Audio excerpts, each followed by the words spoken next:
Okay, part two. I had to stop, so I've had to restart the tables again. Just play a hand at each.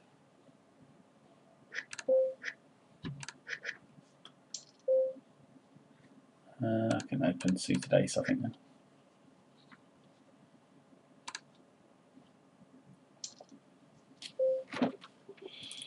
And pairs.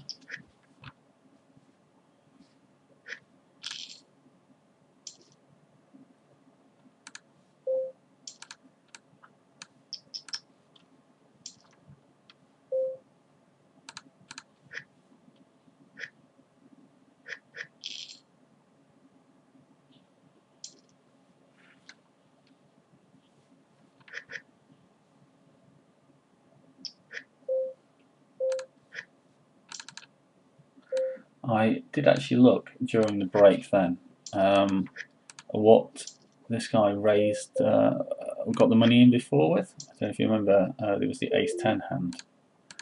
It turned out he had ace-king. He didn't 3-bet me on the button, so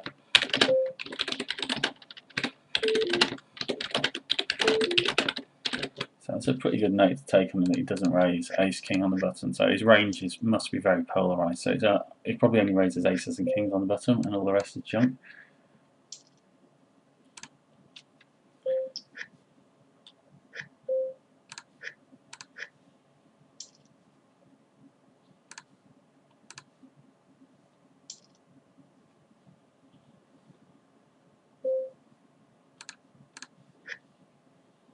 When I've got a few more hands on people, I'll start implementing my usual noting system or colour coding system, which I use different colours to indicate how much they fold to re-steal. So when they fold steal on the button, I need to get a few hands on people though before you can start doing that.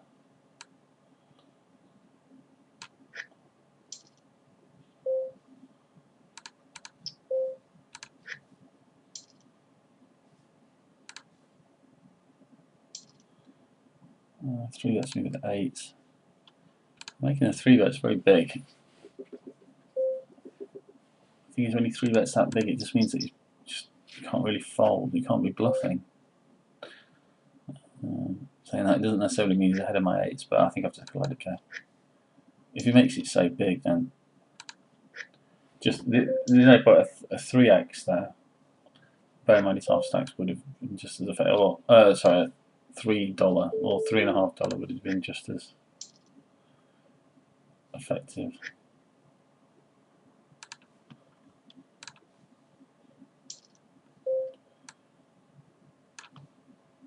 Or 4. Yeah, I don't think he needs to go as high as 4.15. I wasn't really watching what was going on there. I'll bet $1. I might get a small pair to call. The thing is, I think I'm able to bet small bets like that to get very thin value because I don't think people are bluff raising very often. And if they're not bluff raising you, then you can go for very thin value like that. It's only if they're going to bluff you off a hand. But, you'd be better off checking back.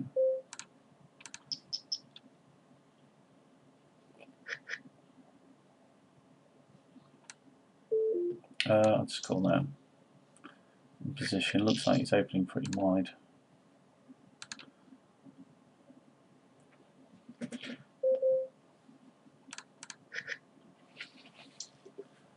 I think I'm just going to fold that then.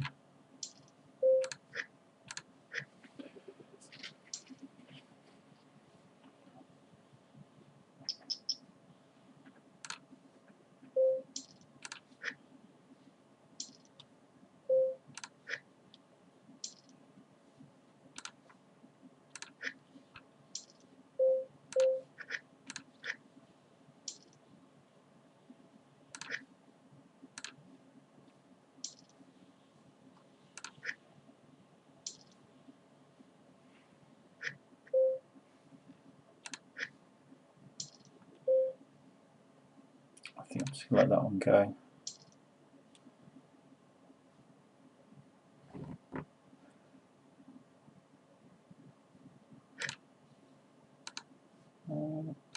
He's only playing one table, so it's probably a bit of a fish.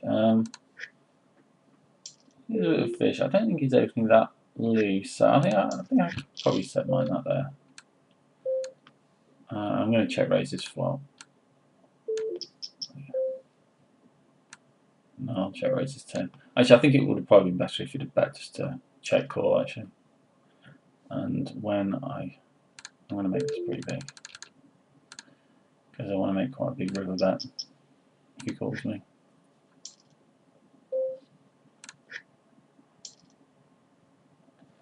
I mean, when he's checked back the flop, it doesn't look like he's got much. But if he's got 10, 10 jack, something like that, then I'm going to make this pretty big.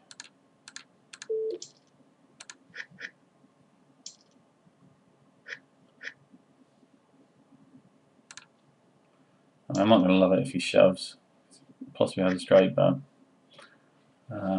It's not that many straight. I mean, in fact, to call with 2 overs in the gut shot. I mean, he could have done, but I think if he shoves, he's more likely to have something like jack 10.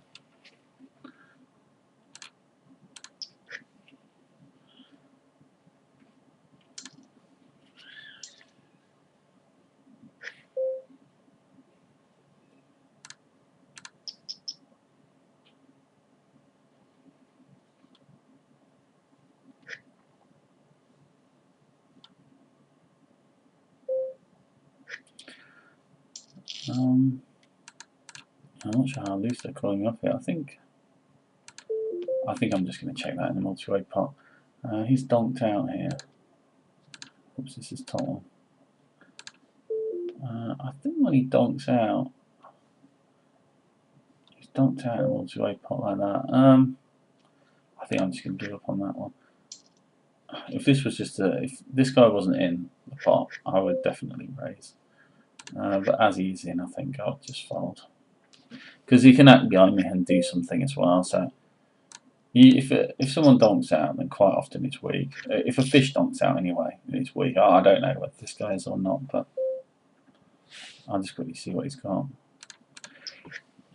So I would have raised it with the gut shot and the overcard. But with this guy to act behind me, I think I'm just going to let it go.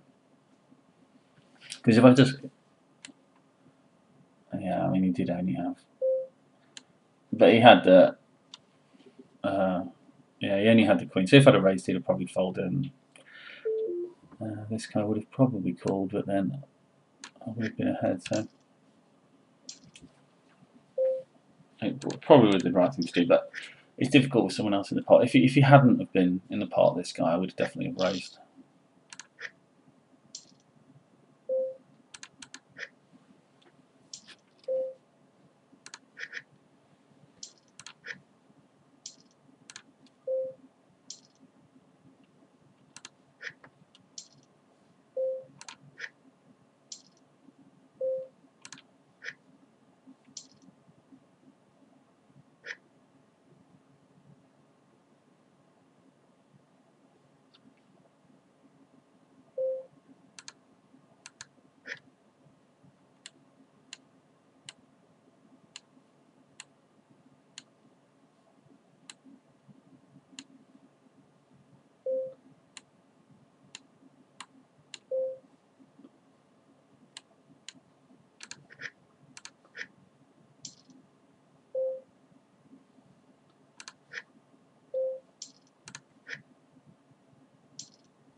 I'm just going to set out this hand so I can see my stats for a second. I just want to see. I feel like I'm playing very tight, so I just want to.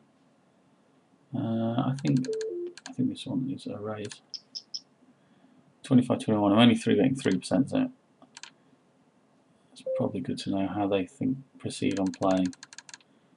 He calls me. I think he's calling pretty wide, and the ace is at my range, so I'm going to bet. And I have got an 8, so I've got a few outs if he did have an ace. It's good to have an idea about what your image is with other people. I've hardly played any hands with them, so you probably think I'm a pretty tight 3-better, which I have been. Maybe loosen up a bit.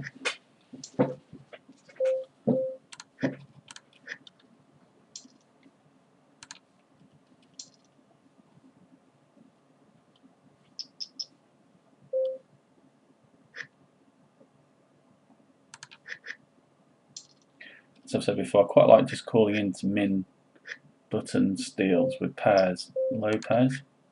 I quite like just calling with hands which I think would dominate their ranges, like Broadway hands, ace 10, etc. So I think hands to 3-bet bluff with quite good, like low suited connectors and one gappers. Let's see, I'll check Jim's pot control. Hopefully he might bluff off some money. He's made it reasonably big.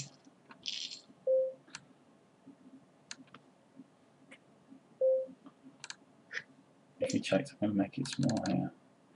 I think I'll make it small because it could possibly make him spaz out a bit. I'll call if he raises. And he might play me off with voice. I mean, I said I was hoping he'd spaz out. I mean, if he all I can see that he has is ace 10, which is now hit. But so I think I have to.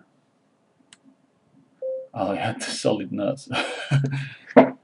When he checks back the turn there, I think that's, he couldn't play that really any worse, to be honest. But fair enough, he got the money out of me. So.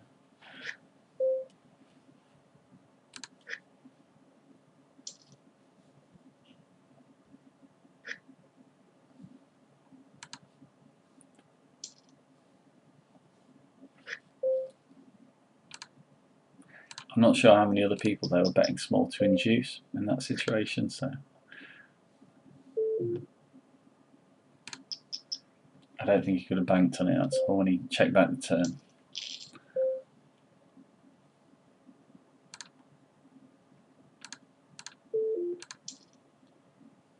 What's going on here? And I'm going to bet again here because I've just hit a gut shot. I'm going to bet quite big. And, you know, he might call off one with a relatively weak hand, or he might just be floating it, but I think when I bet twice, he's going to need something really, because I don't think he's going to double float me there with nothing.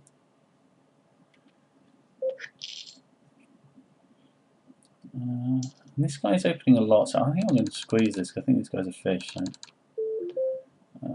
This 6.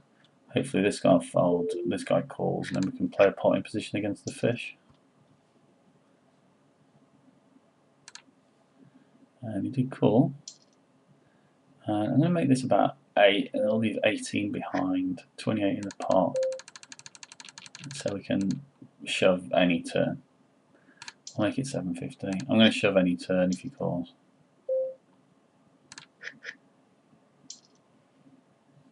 If he shoves on me, I don't know what he can have, to be honest. I wouldn't have thought he'd have done it with an ace high. But it seems a little odd to shove a pair there after not getting it in pre-flop. Let's fold that because there's only 8-2, there's no point. He was short stacked, so I think he could just easily just jam any two.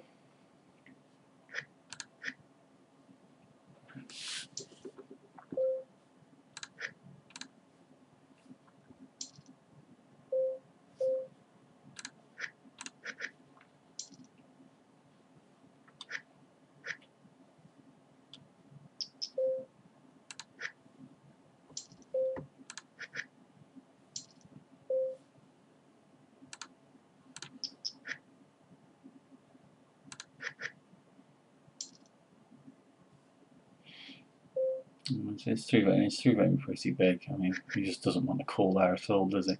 I don't know if that's his usual 3-bet size from out of position, but it looks pretty strong. And when I set mine here, I am just giving up if I don't hit.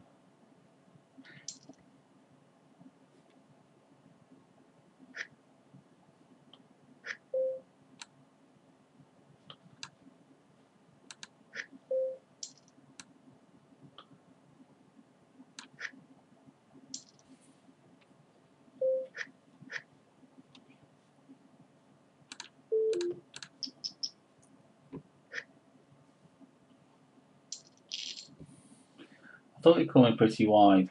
He's 100-0. He's only got one hand on him, but I thought he called me pretty wide. I thought I'd do it anyway because I think I might be able to get him off a hand later on. So. Especially on a nice low flop like that for us.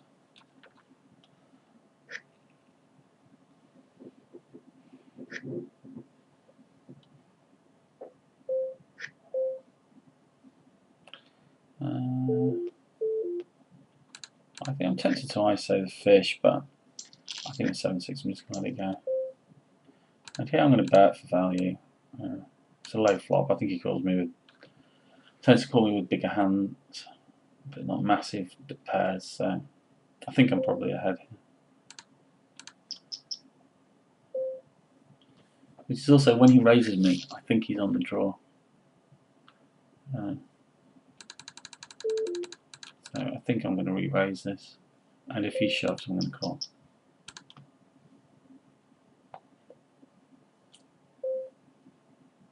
Oh, when he doesn't shove, and he does look like a hand now, but nevertheless. Oh, he's only got ace-8. Alright, ace-8 with the flush draw.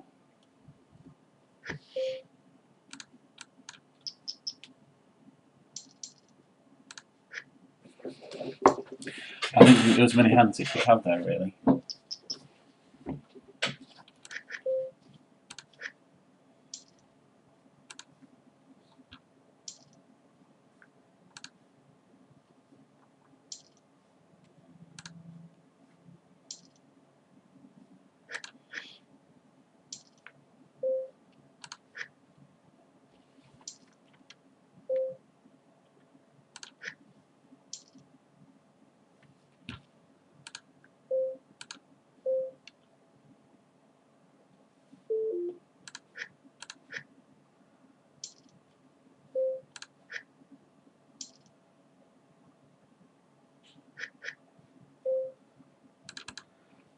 I think I ISO the fish here with a7.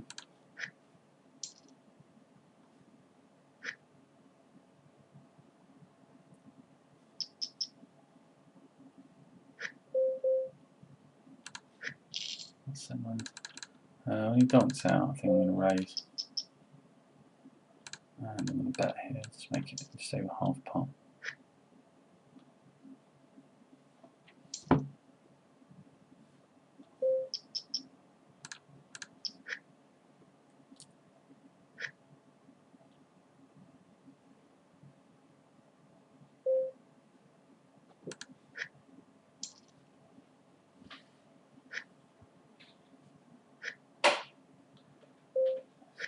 Ace check with the flush draw there, I think I've got a bet.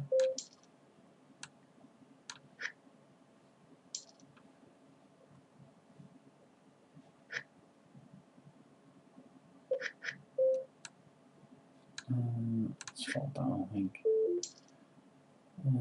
I think, is that the same guy as the other one? I think he called and he raised that one. I'll fold it. I don't think he's raising that often without a hand.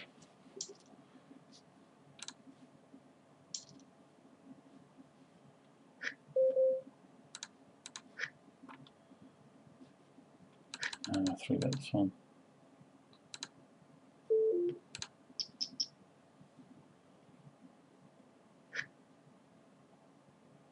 Probably could have made it 415.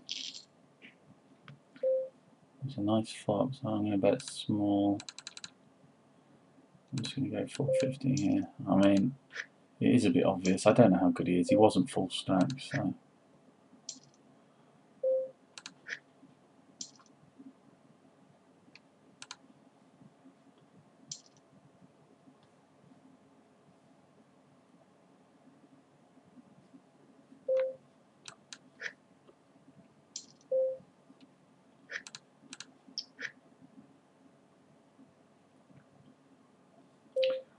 Pretty tight up here, so probably a good person to steal from.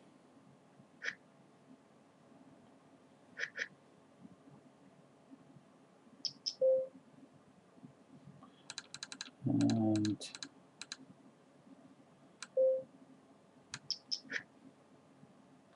position, I'm going to make it a bit bigger.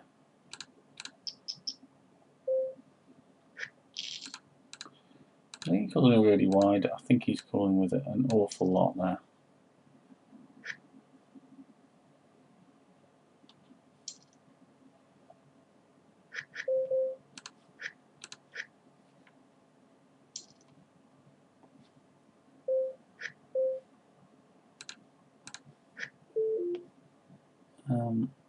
It looks like it's pretty tight, so I'll raise that one. The gut shot here, make it a bit bigger as well. Hopefully make it more likely to fold. I'll pick up the jack. I mean, you could definitely have the king, but and here I'm just going to bet 2 and hopefully get a 10 to call.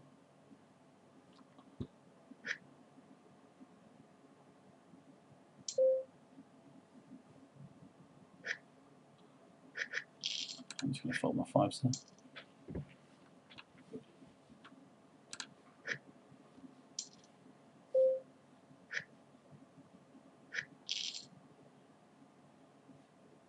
I'll just fold there.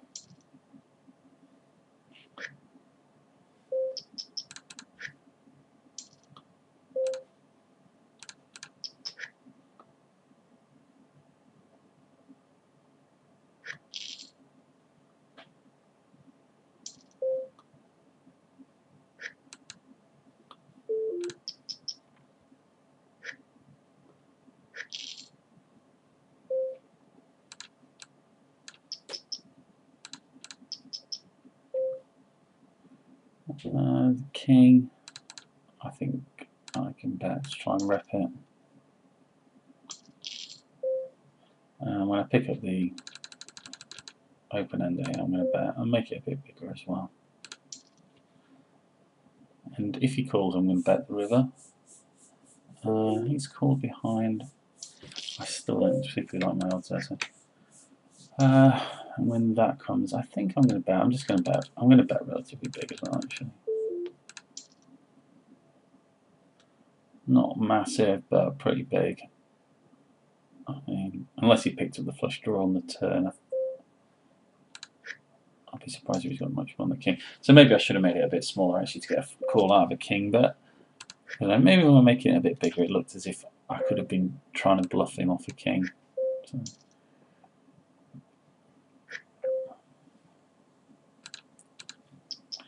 I'm just going to set mine now, but not just a pure set mine now. I think I could also potentially get him off a few hands. Okay, that's the end of part 2. I will start again for part 3.